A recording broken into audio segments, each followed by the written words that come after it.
clear, you've talked a lot there around describing the issues facing the sector. What you haven't said is we are sorry for the level of bonuses we took out of the system. You haven't apologised or said you recognise the actual takeout of, I think, £41 million in paying excessive bonuses in 2020. That was a problem. So actually it's the sector's the problem in your viewpoint rather than the remuneration. I think, as I say, remuneration is not, I don't set pay, it's set by independent remuneration committees, and they look at a range of factors, and they've taken decisions to reduce pay, and payers also, and many CEOs have waived bonuses. They've decided not to take bonuses of their own volition because in recognition of some of the issues that you've pointed to. So I think there, the sector is not just one company; it's multiple companies, and there's a range of decisions that have been taken on pay and bonuses, and that is, I think, overall we've seen pay fall in recognition of the issues that you've described. Mike, what's your view on those answers? Well, I think water companies just need to be better at reading the room. There's a lot of anger out there. There's a feeling that water company bosses are being rewarded for failure. And,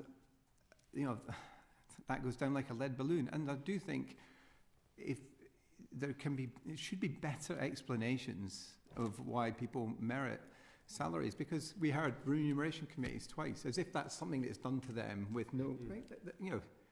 Remuneration committees, that's still a function of a company still sets up a remuneration committee.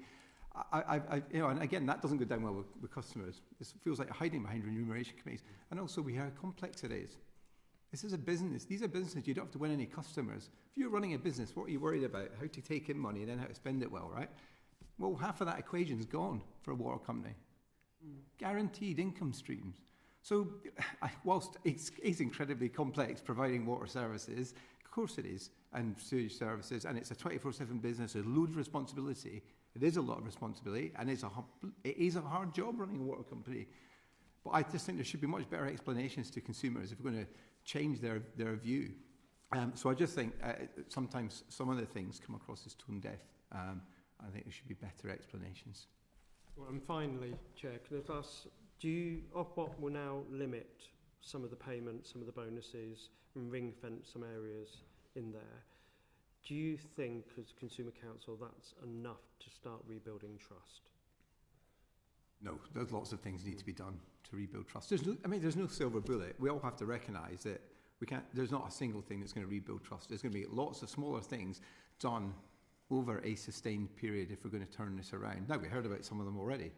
How you handle incidents, payments if things go wrong, communicating why people merit a bonus or not. They're just some of the factors, but there's lots more that needs to be done to help rebuild trust. And it's going to be a long haul, but I do believe it can be done, actually, with real focus. And because there's this opportunity to turn service around with this price review, and if that gets delivered, then that gives a fighting chance of turning it around. Thank you. Customers are not very happy at the moment with the water sector. Satisfaction is falling, trust is declining. And we know that because we do a big tracker survey each year. It's 5,000 people we ask, and it's got a sample for every water company. So you see trust being at an all-time low. You see only 55% of people believe their bills are fair. You see 50% of people saying companies don't care for the services that they provide. And when you look at what drives that, you see it's the environmental performance, because all the metrics in the survey that we ask around the environment are the ones that have fallen the most over the last few years. And just to give you an example, there's a question we ask about how satisfied are you with companies at treating sewage and safely returning it to the environment. That's at 35%. And that's fell 18% in 1 year. I mean, that's incredible. I mean, this survey tends to go up and down 1% in these metrics. So to see an 18% fall. So you see it's driven by environmental performance.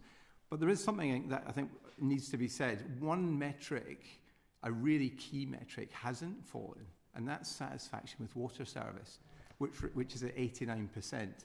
And it's been around that 90% mark for many years. And it's really important to note, because that is a core part of the service. And I think that reflects the fact that services are pretty reliable. And we have world-class drinking water in England and Wales. And I think that context is really important when you look at a lot of other stuff which is quite gloomy. you've got an increase in terms of flooding, sewage flooding, water supply. Like presumably that has a big impact on customers, right? Yeah, I mean it's the biggest. Well, in terms of what affects them, of course, interruptions to supply are very disruptive. Sewer flooding is the worst service failure that you can possibly have. Sewage in your home is just, it can wreck your home. You can be at your house for 18 months while you get your replastering done. So yes, it has a very big effect. But when you look at in terms of the survey, in terms of overall customer satisfaction, it's the environmental metrics that are driving the overall dissatisfaction in the water sector. So I think in recent years there's been greater awareness of issues affecting the sector by consumers and households, particularly things around pollution, how we manage that, what some of the challenges are. And alongside that, we've seen increasing anger, and Mike's talked about levels of trust in companies around it. So I suppose my first question is, during the last price review period, we saw a number of water companies, actually quite a few of them, paying larger pay and bonus packages while simultaneously not meeting expected levels of performance. Can you tell us from your different perspectives how you think that's led to this lack of trust we have in the sector?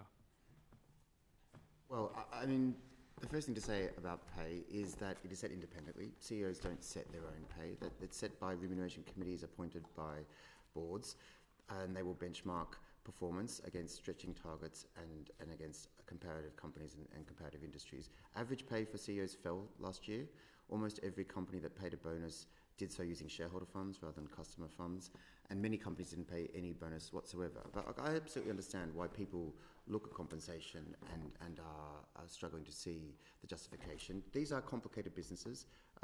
There's a huge amount of scrutiny, as this committee hearing is evidence of, on these companies, and rightly, they're under a lot of pressure. So if we want to retain and attract the people that is required to deliver the very difficult job of transforming the industry, then we need, I think, remuneration committees to be able to set performance in the right way. But as I say, average pay has been falling, and many companies didn't pay any bonus at all, and those who did, by and large, did not use customer funds to fund it. You'll forgive me for welcoming the modesty of water company bosses with the fall. Do you understand the anger? I think often I get, when I speak to residents in my patch, we've talked about this committee, you get a corporate answer from a company saying we're a complex business, and it almost ghosts the anger that residents feel about the way the sector's run. Do you recognise that anger? We absolutely do. This is one of the reasons why we apologised for failing to keep up with shifting public expectations around company performance. We have owned up to our role on that, and more importantly, we've put a plan to put it right. Fundamentally, people, I think, are frustrated because performance has been not anywhere near where it should be, and the main reason for that is not having sufficient funds to invest. Our system is increasingly failing to cope with climate change. It's increasingly failing to cope with the changing business needs for water. We have data centres that are very hungry for water, and it's increasingly unable to cope with population change. And it's because we have not been investing in it. That, I think, is the main reason why people are very frustrated, and they're right to be frustrated. Nobody wants to see homes unable to be built for lack of water. Nobody wants to see a cancer hospital delayed in its development, as was the case in Cambridge. Nobody wants to see data centres not being able to be built because of a lack of water. And unfortunately, we are increasingly seeing homes rejected, cancer hospital, as they say, in Cambridge held up, data centres unable to be built for no other reason than a lack of water, and that's because of a lack of investment. So that, I think, is what we absolutely need to focus on, but we do accept people are angry. Nobody looks at sewage flowing into waterways and thinks that that's an acceptable thing to happen.